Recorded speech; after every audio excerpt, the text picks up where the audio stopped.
ظالم کون لوگ ہیں؟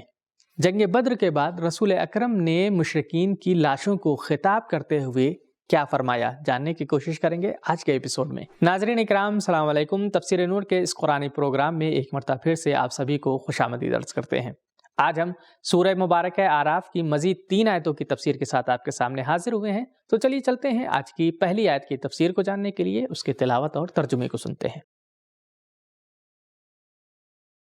کتاب انزلناه الیک مبارک لیدبروا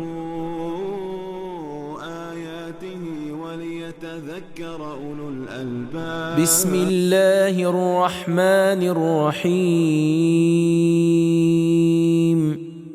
ونادى أصحاب الجنة أصحاب النار أن قد وجدنا ما وعدنا ربنا حقا فهل وجدتم ما وعد ربكم حقا قالوا نعم فأذن مؤذن بينهم اللعنة الله على الظالمين۔ اور جنتی لوگ دوزخیوں کو ندا دیں گے کہ ہمارے پروردگار نے ہم سے جو وعدہ کیا تھا اس کو ہم نے تو سچا پا لیا ہے، کیا تم نے بھی اس وعدے کو جو تمہارے پروردگار نے تم سے کیا تھا سچا پایا ہے؟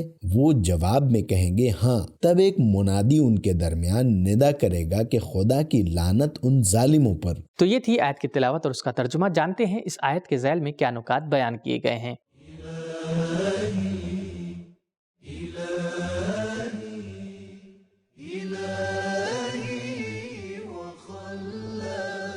نکات: قیامت کے دن کون اعلان کرے گا؟ اس بارے میں مختلف رائے ہے، جیسے خود پروردگار عالم، اسرافیل، جبرائیل، جہنم کے فرشتے یا جنت کے فرشتے ہوں گے۔ شیعہ روایات میں اور بعض اہل سنت حدیثوں جیسے حاکم حسکانی کی روایت میں ہم پڑھتے ہیں وہ مؤذن حضرت علی علیہ السلام ہوں گے۔ تفسیر نور الثقلین۔ حضرت علی علیہ السلام جس طرح دنیا میں سورہ برات مکے میں پڑھ کر مشرکین سے اعلان برات کیا تھا، اسی طرح آخرت میں بھی مشرکین کے لیے برات کا اعلان اور ظالموں پر لعنت کا اعلان بھی زبان علی سے ہوگا۔ گویا خدا کی طرف سے مشرکین اور ظالمین کے خلاف نازل ہونے والے احکام کا پڑھنا علی کا کام ہے۔ تفسیر نمونہ۔ اسی طرح جنتی بھی حضرت علی علیہ السلام پر سلام کریں گے۔ تفسیر اثنا عشری۔ غزوہ بدر کے بعد پیغمبر اکرم صلی اللہ علیہ وآلہ وسلم نے مشرکین کے لاشوں کو خطاب کرتے ہوئے فرمایا: وجدنا ما وعدنا ربنا حقا فهل وجدتم ما وعد ربکم حقا۔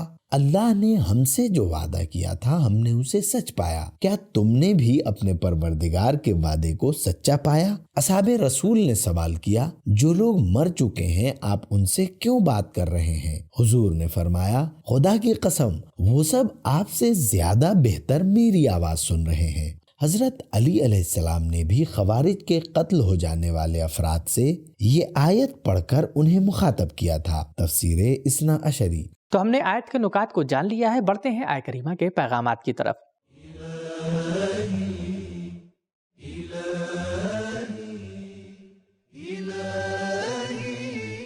پیغام نمبر 1، آخرت میں جنتی اور دوزخی لوگ آپس میں بات چیت کریں گے۔ جنت اور جہنم اس طرح ہوں گے کہ جنتی لوگ جنت میں مقام پانے کے بعد جہنم والوں سے بات کر سکیں گے۔ نمبر 2، قیامت میں مومن بھی اور کافر بھی اپنے ساتھ خدا کے کیے ہوئے وعدے کو حق اور عملی صورت میں دیکھیں گے۔ نمبر 3، اللہ تعالیٰ جنتی لوگوں کے ذریعے جہنمیوں سے اعتراف لے گا، جس سے ان کی شرمندگی اور عذاب میں اور اضافہ ہوگا۔ تفسیر المیزان۔ تو یہ تھی آیت نمبر 44 کی تفسیر۔ پڑھتے ہیں آیت نمبر 45 کی تفسیر کی طرف اور سنتے ہیں اس کی تلاوت اور ترجمے کو۔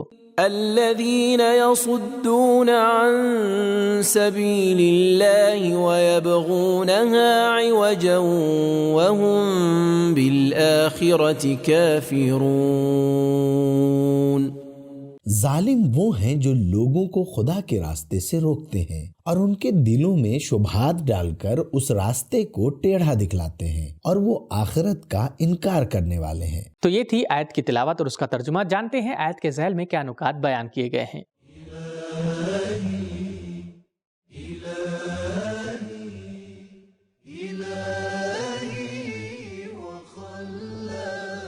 نکات: خدا کا راستہ توحید و تسلیم، ایمان، ہجرت اور جہاد کا راستہ ہے، مگر ظالموں کا کام یہ ہوتا ہے کہ اس بارے میں شبہ اور وسوسے پیدا کر کے لوگوں کو اس راستے سے ہٹانے کی کوشش کرتے ہیں، پروپیگنڈا کر کے مومنین کے دلوں میں کمزوری پیدا کر کے یا بدعتیں اور خرافات کے ذریعے گمراہ کرنے کی کوشش میں لگے رہتے ہیں، یا پھر الہی رہبروں کے مقابلے میں مایوسیاں پھیلا کر یا روڑے اٹکا کر خدا کے راستے سے لوگوں کو ہٹانے کی کوشش کرتے ہیں، یا پھر اس میں تبدیلی اور نئی ایجاد کر دیتے ہیں۔ تو ہم نے آیہ کریمہ کے نکات کو جان لیا ہے، بڑھتے ہیں آیہ کریمہ کے پیغامات کی طرف۔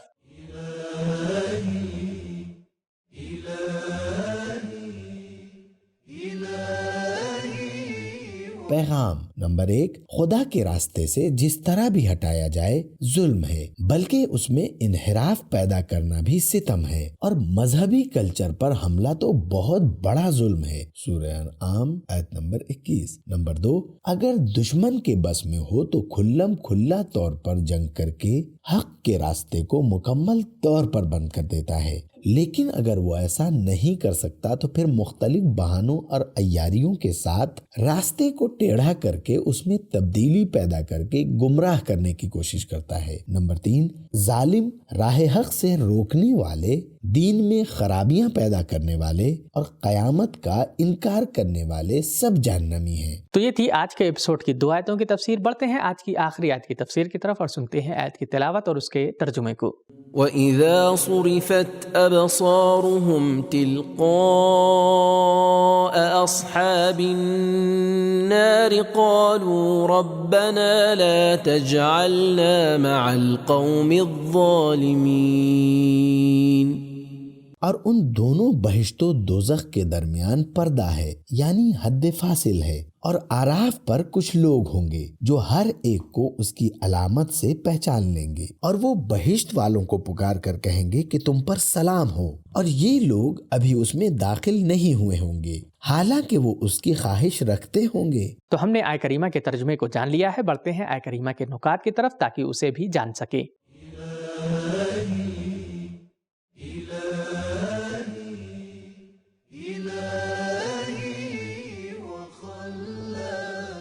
نکات: اس آیت میں حجابن سے مراد شاید وہی دیوار ہو جس کا تذکرہ سورہ حدید کی 13ویں آیت میں ہم یوں پڑھتے ہیں کہ فَضُرِبَ بَيْنَهُمْ بِسُورٍ لَهُ بَابٌ بَاطِنُهُ فِيهِ الرَّحْمَةُ وَظَاهِرُهُ مِنْ قِبَلِهِ الْعَذَابُ۔ سورہ حدید آیت نمبر 13۔ ان کے درمیان ایک ایسی دیوار کھڑی کر دی جائے گی کہ جس کا باہری حصہ عذاب الہی اور اندرونی حصہ رحمت الہی ہے۔ تفسیر المیزان۔ اعراف جمع ہے عرفہ کی، جس کے معنی ہے بلند جگہ۔ اس سورے کو اعراف اسی لیے کہتے ہیں کہ پورے قرآن مجید میں صرف اسی جگہ پر اعراف اور اہل اعراف کا تذکرہ آیا ہے۔ اس بارے میں روایات اور تفسیروں میں مختلف رائے اور نظریات ملتے ہیں۔ کچھ تو وہ ہیں جو اولیاء اللہ کو اہل اعراف سمجھتے ہیں، جو کہ جنت اور جہنم کے درمیان بلند جگہ پر ہوں گے۔ وہ تمام لوگوں کے چہروں سے وہیں ان کو پہچان لیں گے۔ اہل جنت کو سلام اور مبارکباد سے نوازیں گے، جبکہ جہنمیوں کے بارے میں پریشان دکھائی دیں گے۔ کچھ مفسرین کہتے ہیں کہ اس سے مراد ضعیف اور کمزور لوگ ہیں جن کے گناہ بھی ہوں گے لیکن عبادت بھی ساتھ میں ہوں گی، خدا کے لطف و کرم کے منتظر ہوں گے، جیسا کہ سورہ توبہ کی آیت نمبر 106 سے معلوم ہوتا ہے۔ ان دونوں طرح کے نظریے کو اس طرح جمع کیا جا سکتا ہے کہ اصل مراد تو اولیاء اللہ ہوں گے، لیکن ان کے ضمن میں متوسط اور ضعیف افراد بھی ہوں گے جو اعراف میں گرفتار اور اپنے انجام کے منتظر ہوں گے، کیونکہ جنتی بہشت میں اور جہنمی جہنم میں چلے جائیں گے، جبکہ متوسط اور کمزور ایمان و عمل والے لوگ اپنے انجام کے منتظر ہوں گے۔ اولیاء اللہ جو اعراف پر ہوں گے ان کی مدد کرتے ہوئے ان کے حق میں شفاعت کریں گے۔ مفسرین اور روایات و احادیث نے بھی اسی طرح ان نظریات کو جمع کیا ہے۔ روایات میں یہ بھی ہے کہ اہل اعراف ایسے شہداء ہیں جن کی فائل میں کچھ کمی ہے۔ تفسیر در المنصور۔ یا ایسے افراد ہوں گے جن کی نیکیاں اور برائیاں برابر ہوں گی، یعنی اگر اللہ تعالیٰ انہیں جہنم میں ڈال دے تو وہ ان کے گناہوں کی وجہ سے ہوگا، اور اگر انہیں جنت میں بھیج دے تو وہ اس کی رحمت کی وجہ سے ہوگا۔ تفسیر نور الثقلین، کافی جلد 2 صفحہ 381۔ تو ہم نے نکات کو بھی جان لیا ہے، اب آئیے جانتے ہیں آیت کریمہ کے پیغامات کیا کیا ہیں۔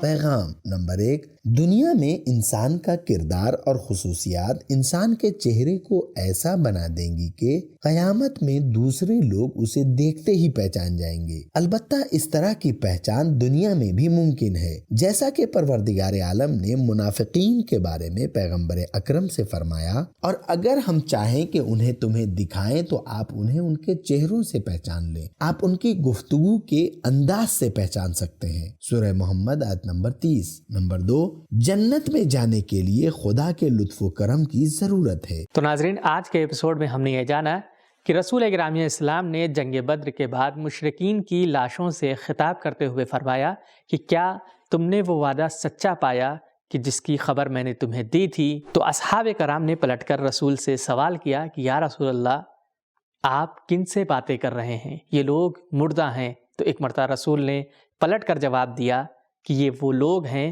کہ جو تم سے بہتر میری آواز کو سن سکتے ہیں۔ تو اس رمضان سبیل قرآن کے ساتھ قرآن پڑھیں بھی اور سمجھیں بھی۔ ملتے ہیں اگلے ایپیسوڈ میں، تب تک کے لیے شکریہ، خدا حافظ۔ سبیل قرآن، قرآنی سماج کی پہچان۔